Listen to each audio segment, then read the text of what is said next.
Now, there are so many video games released every single day of the year across digital storefronts that it is impossible to keep track of even a fraction of them, and that means that some real gems inevitably end up falling through the cracks. And the gaming medium is constantly moving and innovating, and yet isn't always clear precisely how influential a game is going to be until a few years after that fact. So as you can imagine, those titles that we've just said slipped through the cracks actually could have ended up shaping the industry for the better, or at least in very different ways, had they got their proper time to shine. So let's take a look at them today. As I'm Jules, this is WhatCulture.com, and these are 10 more underrated video games way ahead of their time. Number 10. Resident Evil Outbreak. At the time of its release in 2003, PS2 exclusive Resident Evil Outbreak was an ultra-ambitious attempt to take the survival horror franchise in a bold new direction, as here it was centered around 4-player online co-op. Though online multiplayer had been flourishing for years on PC by this point, console multiplayer was still a fledgling concept, with the PS2 trailing the original Xbox significantly in that regard. And though the PS2's online functionality, requiring the purchase of an additional network adapter, was undeniably clunky, when it worked, Resident Evil Outbreak was an absolute blast to play with friends. Even with the lack of voice chat, the ability to play through a number of survival scenarios in Raccoon City with up to 3 friends was a novel blast, as was the ability to posthumously reanimate as a zombie and attack your own pals. Outbreak garnered mixed to positive reviews upon release, but hasn't ever really received due credit for being so far ahead of the pack where co-op multiplayer on consoles is concerned. Had Outbreak and its lesser received sequel released a generation later and been able to benefit from a superior online infrastructure, they surely would have enjoyed a more appreciable legacy. But with persistent rumors that an Outbreak remake or remaster is on the way, it may yet get the respect it so thoroughly deserves. Number 9. Red Faction. Considering how scarcely talked about it is these days, you barely know that Red Faction was once one of the most anticipated games of 2001, hyped up for its potentially game-changing technical achievements. Red Faction's big sell was its geomod technology, which allowed players to majorly transform the game's environments with rocket launchers and other explosives, literally destroying the scenery in ways most games simply couldn't due to technical limitations. It was like nothing that players had ever seen before, and though Red Faction was widely praised upon its release, it's largely remembered today as that game that reminded you of Total Recall. The granularity of the destruction, of being able to literally blow holes through walls and explore the other side, was absolutely mind-boggling 2 decades ago, and though it did spawn a moderately successful series, it's never really enjoyed a chest-thumping recognition. Number 8. Eternal Darkness: Sanity's Requiem. Years and years before games like Undertale peeled back the screen to thoroughly mess with the player's mind, there was Eternal Darkness: Sanity's Requiem, a 2002 psychological horror that truly broke new ground for video games. The game's big hook was the abundance of sanity effects, reality warping illusions intended to throw the player off balance and keep them thoroughly unnerved. Some of the more boundary-pushing effects included the screen going black, the GameCube startup screen suddenly appearing out of nowhere, a fake volume bar showing up on the screen, and the game pretending to delete your save file. Players had never experienced anything this playfully intrusive, and though the game received rave reviews from critics, it flopped commercially. And that was because Eternal Darkness was a GameCube exclusive and remains trapped on that console. It's never been played or embraced by the wider gaming contingent, no matter that it did the meta before anyone even knew what that word meant. Rarely has any horror game so brilliantly toyed with the player's firmly cemented notion of reality, and releasing 20 years ago as it did, it was massively ahead of the curve. Number 7. Thief: The Dark Project. Now, stealth mechanics are so common in video games these days that it's easy to take them for granted, but before Metal Gear Solid, Hitman, Splinter Cell, and Assassin's Creed, there was Thief: The Dark Project. Released in early 1998, the first-person adventure game pioneered the stealth genre with its intense emphasis on avoiding detection by both sight and sound, with sophisticated, for the time, AI systems creating dynamic cat-and-mouse scenarios. Though the visuals have obviously aged over the last quarter century, mechanically, Thief holds up incredibly well. The smart AI and incredible level design combined to make stealth challenging yet intuitive. Its 2 immediate sequels also released to strong acclaim, building on the original's surprise success. Nobody's going to tell you that Thief is anything but a beloved game, but only by those who know about it. Because to an entire generation of gamers reared on Assassin's Creed and such, Thief is just ancient history, a quaint footnote no matter that it actually served as the progenitor for basically all modern stealth games. Back in 1999, 1998, there was absolutely nothing like Thief, and without it, video games would look very different today indeed. Number 6. Alien Resurrection. At the time of its original 2000 release, Alien Resurrection was largely dismissed as yet another video game adaptation cynically cashing in on a major movie license. Yet the PS1 exclusive title was actually one of the first games to utilize a twin-stick control scheme, with the DualShock controller's analog sticks being used to move and aim at the same time, which was a majorly revolutionary concept for its era. Hilariously, the control scheme was actually considered frustrating and awkward upon release. A now infamous GameSpot review even called the controls almost unplayably difficult. Yet barely a year after Alien Resurrection's release, twin-stick shooters were popularized by the likes of Halo Combat Evolved, which forever changed how first-person shooters were played on consoles, while also taking much of the credit for the innovation. Alien Resurrection is certainly a pretty flawed game. I mean, it is super difficult, and the graphics were pretty wonky even at launch, but it was absolutely instrumental in ushering in an FPS game feel that's persisted ever since. Number 5. Blinx the Time Sweeper.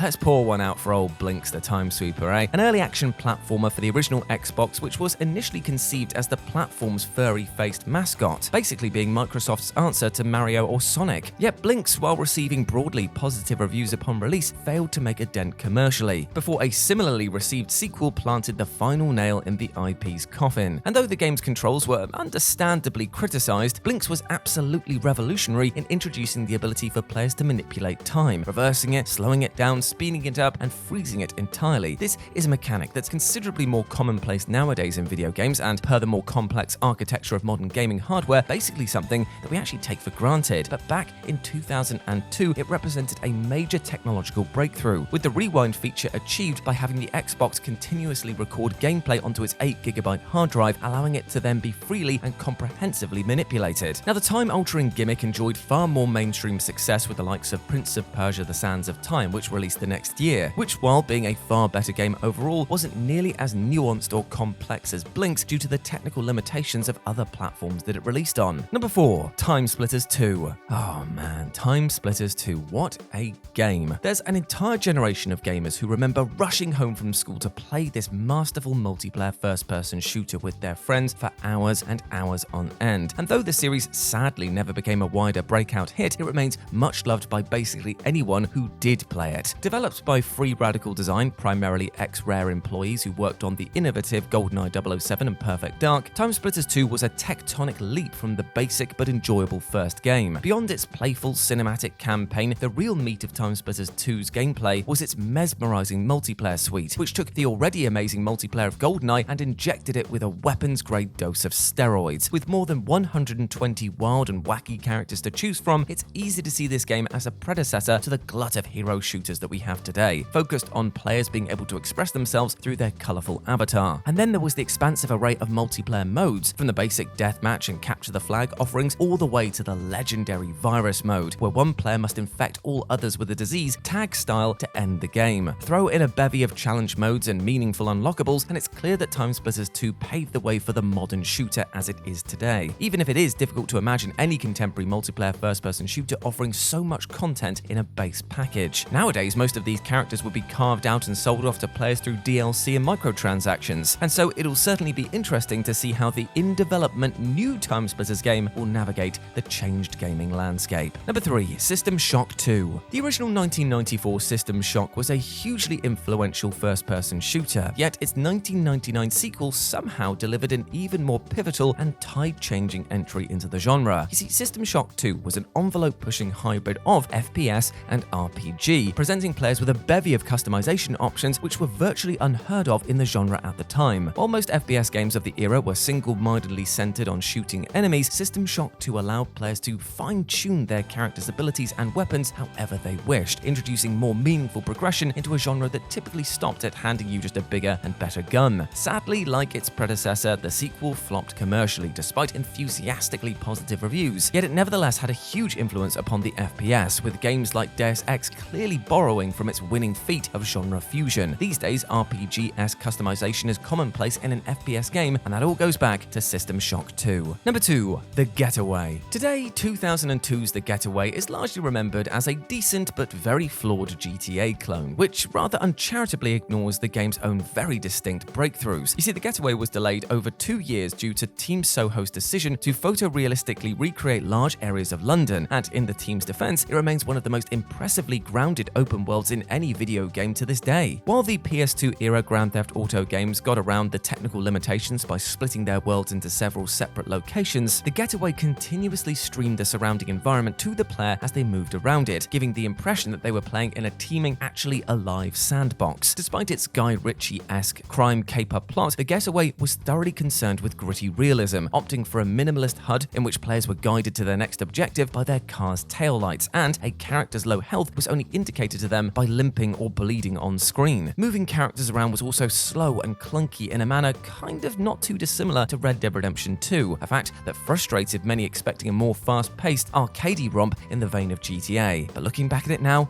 what a game. And number 1, Jurassic Park Trespasser. Even defenders of 1998's Jurassic Park Trespasser will admit to you that it's not a great game, but it is nevertheless far from being just another lazy movie tie-in. In fact, it was a massively ambitious title and hugely ahead of its time. The PC exclusive title was built around using a proprietary game engine that broke new ground for the genre, delivering complex and expansive environments like fields full of trees by continually rendering new geometric and texture data to the player, not unlike the Getaway streaming utility. Trespasser also used an innovative imposter rendering technique, whereby objects were visualized as 2D sprites until the player got sufficiently close to them, at which point they then morphed into 3D objects. Furthermore, Trespasser boasted state-of-the-art physics, namely the implementation of a ragdoll mechanic that was years before mainstream gaming dared to touch it, and complex AI which drove both the dinosaurs' behavior and movements. Despite scarcely being known by players at large these days, Trespasser has been cited as influencing some of the biggest and most successful games ever made, from the likes of Halo Combat of old to Far Cry, Doom 3, and even Half-Life 2. It was ultimately a game undone by its own runaway ambition. PCs of the era struggled to run it properly, and the rest of the game couldn't even begin to live up to its engineering ingenuity. Yet, it absolutely deserves a snug spot as a necessary precursor to much of modern AAA gaming. And there we go, my friends. Those were 10 more underrated video games that were way ahead of their time. I hope that you enjoyed that, and please let me know what you thought about it down in the comments section below. If you want to chat to me further, you can do so over on Twitter at RetroJ, but the O is a 0, or you can swing by Instagram where it's the same handle, RetroJ, but the O is a 0. Hope to see you over there. But before I go, I just want to say one thing. You, my friend, yes, you listening to this video, you are underrated, my dude, and you deserve some love thrown your way. So be kind to yourself, both physically and mentally, because you deserve all of the best things in life like love, happiness, and success. I know I go on about this at the end of these videos, but it is very, very true, and I just want you to live a healthy